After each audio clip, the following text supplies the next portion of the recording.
Hello, everybody. We are back again with Laura Bharat, and this time she has a great topic to talk about: Karakas. Karakas is the basic fundamental in astrology and mostly missed out by many. But having written a book on how to predict through Karakas, so she has an immense knowledge on this subject and very generously, willingly came on to this channel to talk about it. So over to you, Laura. What are you going to talk about today? Please do tell us in detail. Okay, so there's a technique that is mentioned in Prashna. There's an entire chapter on it and some other sutras and other chapters about this technique, and it's called Ishtakashta Bala. And basically what it is using planets as Karakas, not as house lords. You don't even consider houses in this technique for ascertaining if the Karaka will produce its significations. And so, every planet has a natural signification. Jupiter produces wealth and children. Mars produces your home and real estate, your siblings, your willpower. Venus produces, if you're a man, it produces the wife. It also can produce marriage for both sexes. Saturn will produce servants, people that you employ in your house, and your ability to withstand pain and depression or withstand adversities. So yeah, the sun will produce the government and the ruler of the country. The sun will also produce your power and authority and in the world. And then what else? Mercury will produce your friends. Mercury will produce your communication and your travel, short travels. So every planet or every graha has inherent significations. They're producers of something. And then what they produce, it's like, okay, so there's 3 tiers of prediction. You've got the planets, you've got the signs, and then you've got the houses. And the first tier of prediction, the first level, is the Karakas, or the planets, or the grahas as Karakas. And they don't even, not even considering the signs or the houses, they're up there in the sky, moving around, making aspects to each other and that type of thing. And they are, if depending on how strong they are, how much power they have, it's like a factory. In the factory, you're making all types of gadgets, or you're making things in a factory. So if the Karaka is harmed or doesn't have enough power, then right out of the factory, it's going to be faulty. Or if you have a Karaka that's really robust and powerful, then what that planet makes in the factory is going to be strong. It's going to withstand a lot of, it can withstand Pressure. a lot. Right. So right out of the gate, you can look at the Karaka and see if it has power or if it doesn't have power. And then you have to bring in the factors of are these Karakas being helped by other planets? Are they being helped by gentle or benefic planets, or are they being harmed by malefic planets?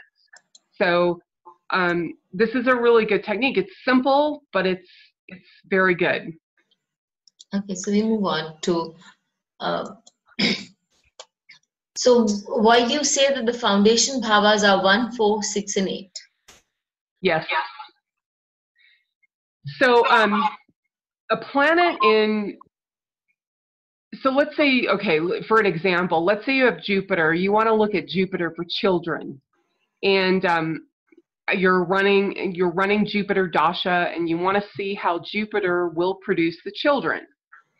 So you look at Jupiter and any planets in the first or conjoin Jupiter in the same sign as Jupiter, in the fourth from Jupiter, in the sixth from Jupiter, or from the eighth, in the eighth from Jupiter. These are called foundational bhavas, and they will help the planet.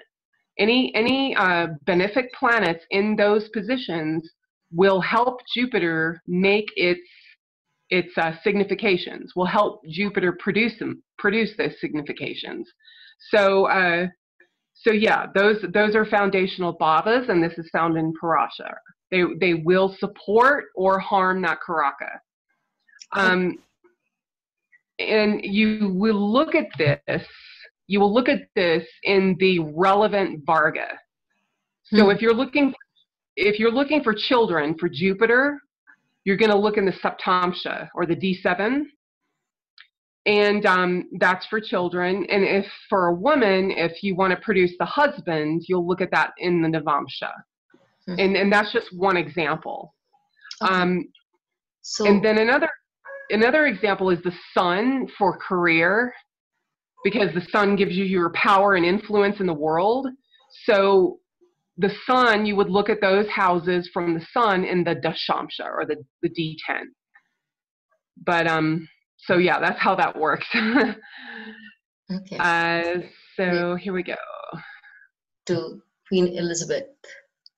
So you say that she makes, her Venus gives a very beautiful example of good marriage. Yes, their marriage has withstood the test of time when, even in the royal family, marriages have been going, falling apart left, right, and center.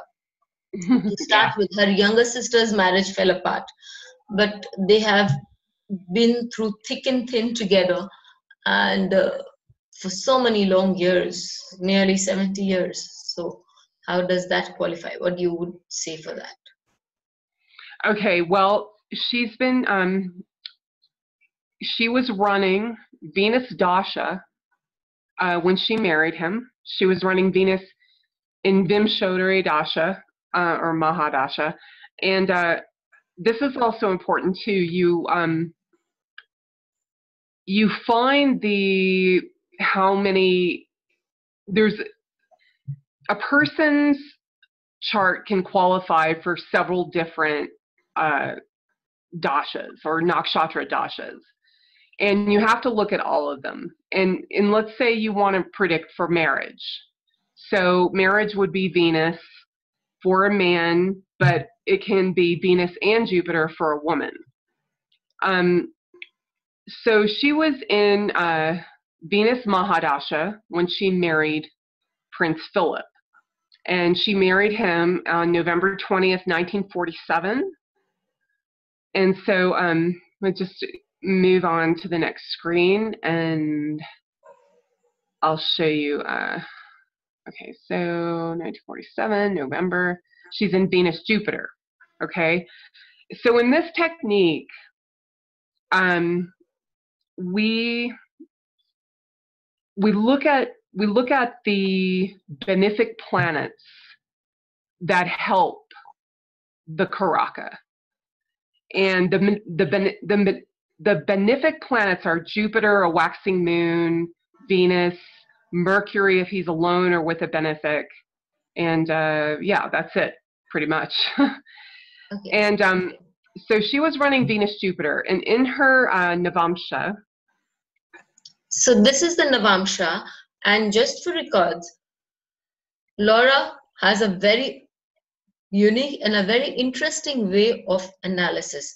She takes up the tropical zodiac and she applies the principle of the sidereal zodiac. That is, it's a combination of the Western and the Eastern, such that working on the Anayamsha of the tropical zodiac and applying the Vedic principles, Western zodiac, Eastern principles, is the merging of the East and the West. It's a very beautiful concept and gives glorious results. Again, Laura, so what do you have to teach in the Navamsha of Queen Elizabeth II of England? Okay, so Okay, so she was running Venus dasha when she married him. Obviously, Venus will usually produce a marriage in in in a person's life when they're running the Venus Mahadasha. Now, how well will it produce that marriage and how good that marriage will be? You have to look at the condition of Venus. And if Venus is in occupying benefic bhavas, or like the fifth bhava, ninth bhava, you know, or any of the angles or the kendras, then that will produce a better marriage, a happier marriage, a longer lasting marriage. So you'll see in her chart here, in the Dina, in her Navamsha, it's in the fifth house. Venus is in the fifth from the ascendant in this Navamsha, so that is going to produce easily, readily, and a better marriage. So, and then, so she was running Venus-Jupiter when she was married. And Jupiter is in one of the foundational bhavas. It's in the sixth. So, and Venus is very strong according to the Ishta Kashta Bala. Venus has 46 points. The most points you can get is 60. So Venus is very strong and supported by that Jupiter in the sixth. So you can predict, if you were going to look at this chart, you can say, okay, her married life will be long lasting. Her married life will support her and be very productive for both of them because it's in the fifth house. It's a very auspicious house.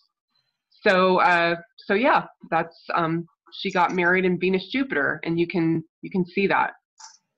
Also, you want to, when you do this technique, in addition to looking at the first, fourth, sixth, and eighth bhavas, you want to see if the graha is hemmed, meaning if there are malefics or benefics in the first and 12th, you know, in front and behind it, right? So Paapkartari or punyakartari. Paapkartari or punyakartari. Yeah. And if it's hemmed by malefics like Rahu or Mars or you know, Saturn, whatever, then that's going to reduce its power, and that's going to harm it a little bit. And if you're running, let's say you have Rahu in the second from Venus, when you run Venus Rahu, that's going to give some problems in the marriage or in your love life, generally speaking.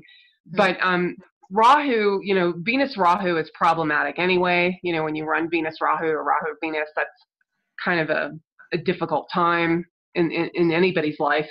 But especially if you see that in the Navamsha, if you see Venus in a sign and then Rahu either in the second or the 12th, that's going to be kind of problematic.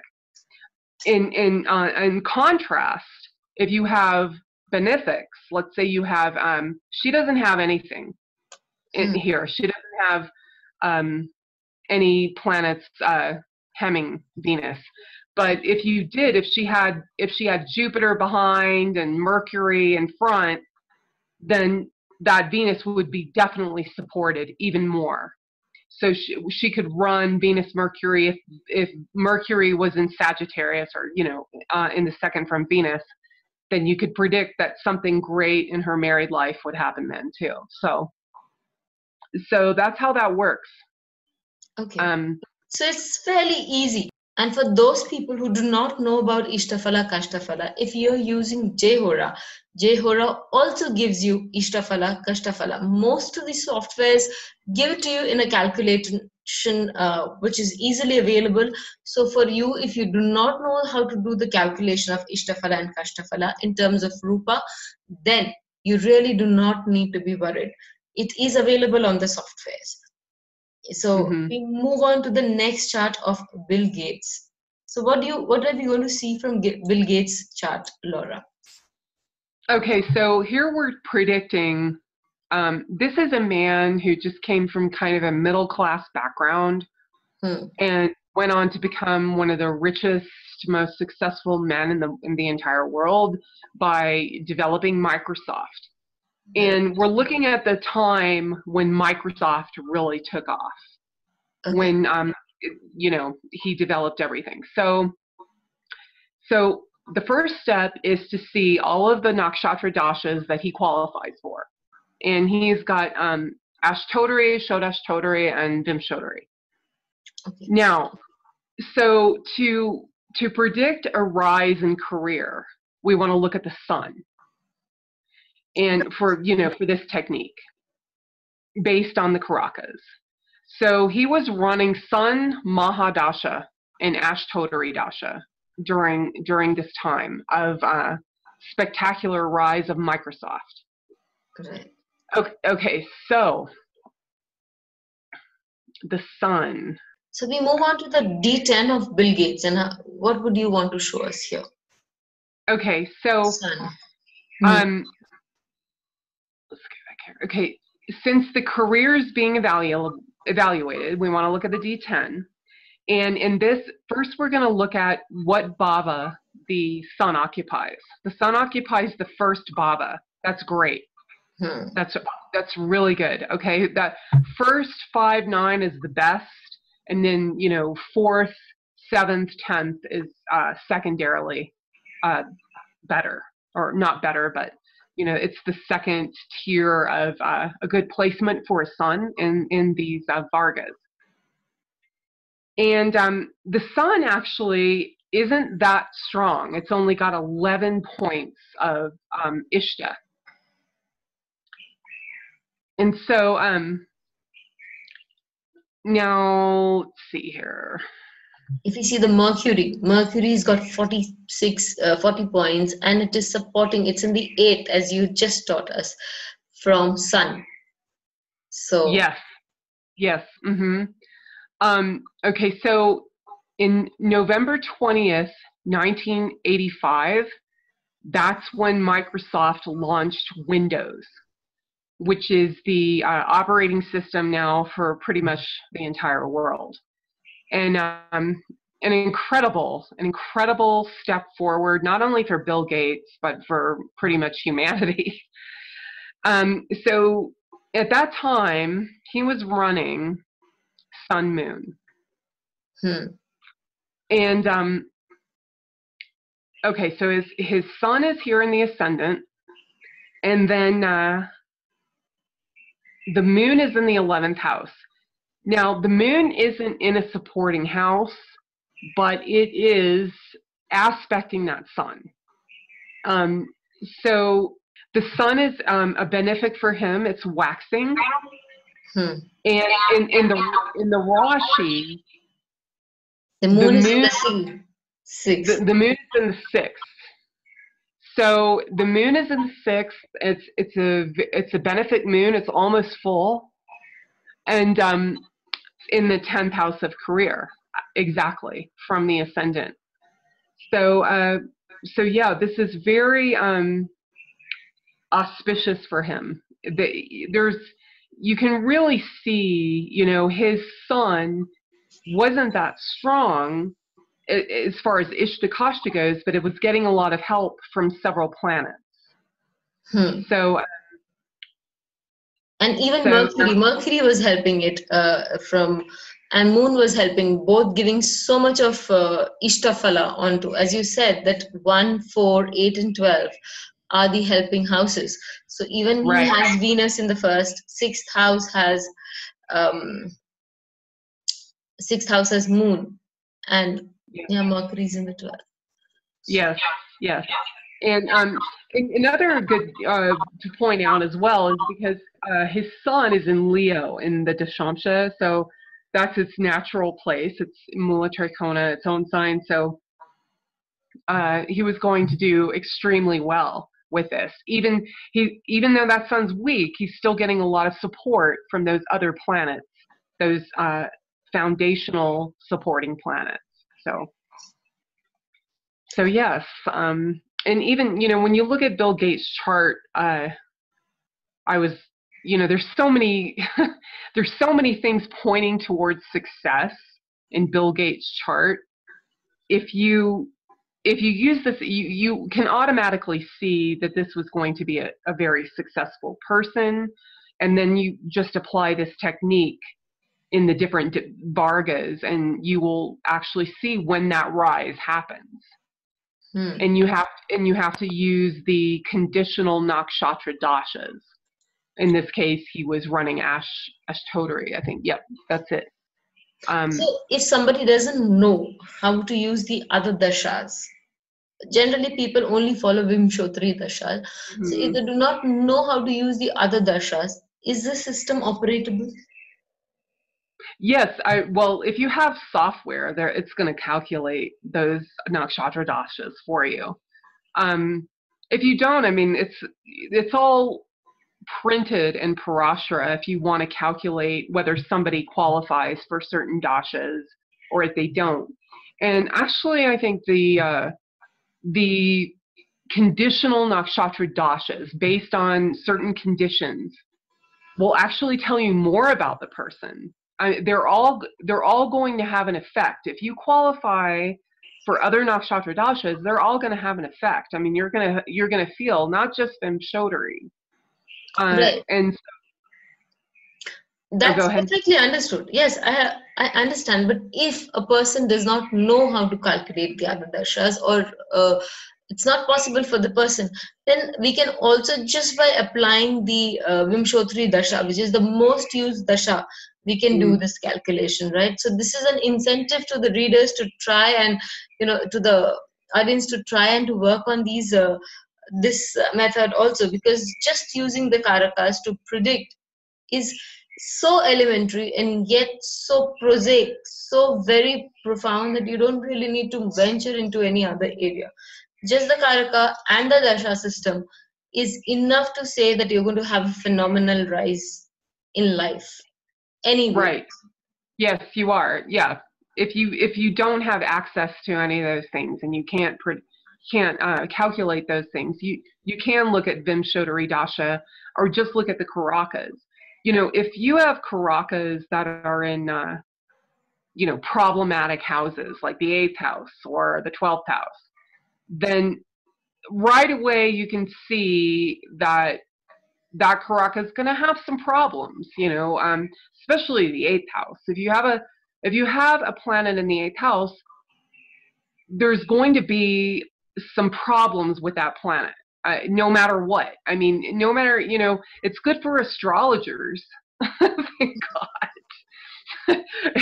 If you're an astrologer, it's great, or a psychic or whatever, it's great to have 8th house planets. But if you're not, you're going to have it's faulty. They said it's the cavity, it's the flaw. That's what Parashara says. So if you have a planet in a problematic house, there's going to be some issues with it. But and somebody can see that right away. But if you see that planet, okay, so say you have Jupiter in the 8th house. You have Jupiter in the 8th house, but Jupiter is supported by other planets in the 1st, 6th, 8th, or the 1st, 4th, 6th, or 8th from it, then Jupiter will flourish if it has that support. So that's, a good thing. That's a really good thing to look at. You can see, and especially when you run those dashas, when you run the dasha or antardasha. So, yeah. Thank you, Laura. It's an interesting concept, and we are not going to leave this here. That's just touching bases with the first 2 divisional charts of D9 and D10. There's much more to go on this, and we will keep coming back to you for more. Till we meet again, all of you out there, have a great time.